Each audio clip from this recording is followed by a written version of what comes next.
Hey, welcome back to the channel. Today we want to talk about 5 Michigan state parks that you can't miss.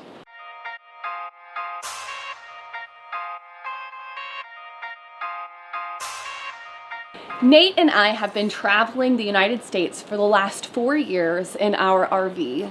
So we are really excited to share with you some of the state parks here in Michigan that we've loved, along with the details on what you can expect when you get there.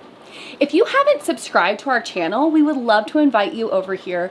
We upload videos every Sunday, and our videos are focused on providing value to the RV community. Sometimes it works out, and then sometimes it really doesn't. Admittedly, things have been a little crazy for us this week. So expanding on a little bit of that chaos, we had this awesome Pictured Rocks video for you. It totally went south really fast.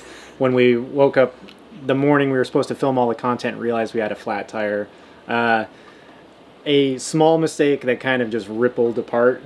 But the cool part about this, and the thing that we really love about RV travel, is you have two options. Number one, you can stay upset and let it affect you for the rest of the week, or you rebound really, really quickly and come up with a plan B. So you today are a part of plan B.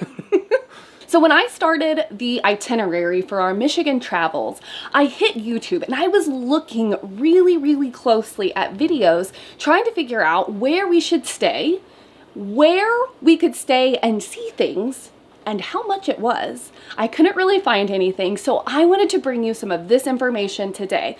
So all of you planners out there, continue watching. If you're not a planner, good news, this video is going to make it easy for you to have a great time in Michigan without the planning. Just follow along. Let's get straight to it. Number 1 on our list, Interlochen State Park. This was a really nice park. It offers 20, 30, and 50 amp service. There's no water or sewer included, but there is a fill and dump station, and it was $25 per night. The coolest thing about this park is that it was actually Michigan's first state park. So I thought it was funny that it was the first state park that we stayed at. It was just 27 miles from Sleeping Bear Dunes. There were all kinds of hikes all around Interlochen. Interlochen is located on a beautiful lake. So if you're staying at the state park, going and exploring the lake for the day makes it super convenient. It was an absolutely beautiful state park. I would go back. It's also a great place to make a day trip to Traverse City. Oh, absolutely. And Nate and the kids took a really awesome hike near the Sleeping Bear Dunes, and it was the Empire Bluff Trail. We have a video on it, and it was a really beautiful hike. Kept you out of the Sleeping Bear Dunes traffic with amazing views. And don't forget to do the dune climb. Number 2 on our list, Young State Park.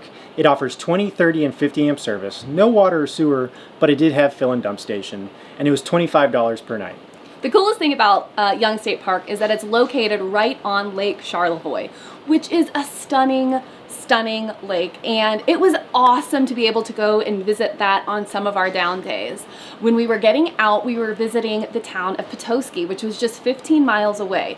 This is a really cool spot to go and look for Petoskey stones as well as Charlevoix stones. Great day trip.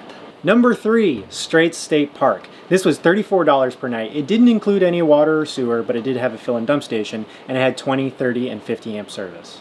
It was really cool kind of going over the Mackinac Bridge. Straits State Park is actually located on the north side of the bridge in a town called St. Ignace.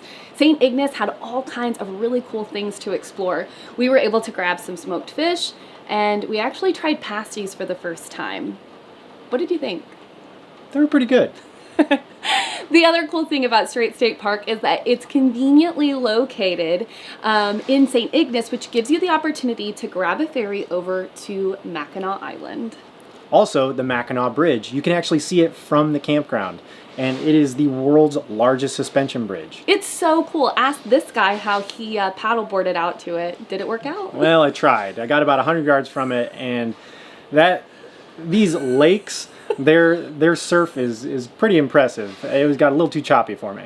Great state park, really awesome spot to be able to explore Mackinac and all of the surrounding areas. We really enjoyed it. Number 4, Tahquamenon Falls State Park.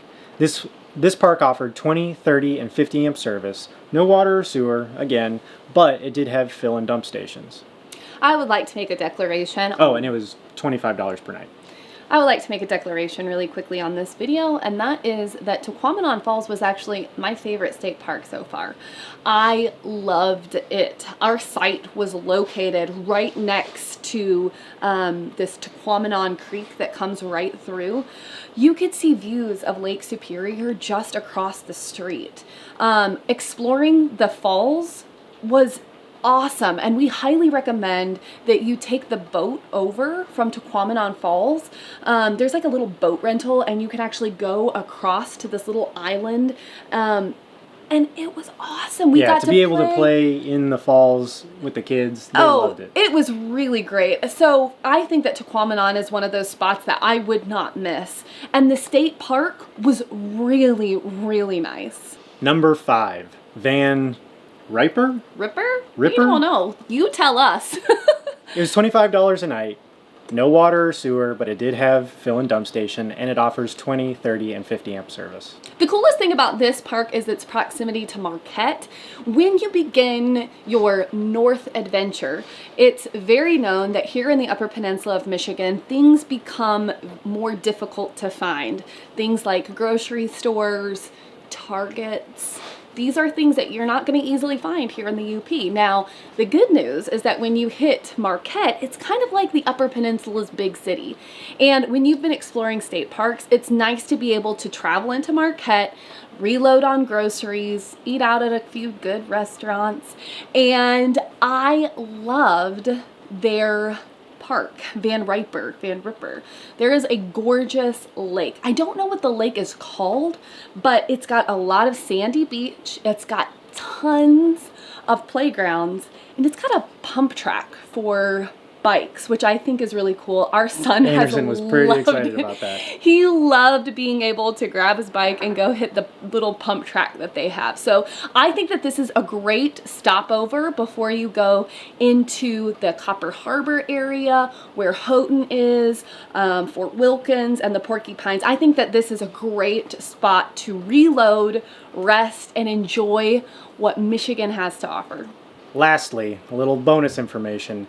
If you run into any scheduling conflicts like we did, where we accidentally left a week unscheduled and we didn't know what we were going to do, Michigan's UP actually has a lot of casinos where you can stay overnight. I think we paid $15 per night at one of the Kewadin casinos, and it was actually a really pretty campground. I was expecting a parking lot, and this was a beautiful wooded location in Hessel. It was absolutely stunning, and if you are somebody who is interested in exploring some of the Michigan state parks, let us know where you plan on going. I hope that this video was not only informational for you, but also enjoyable. And if you have any suggestions on places that we should hit while we're here, because we're still here, leave us a comment and let us know. Have a great rest of the week, and we'll see you next Sunday. Bye. Bye.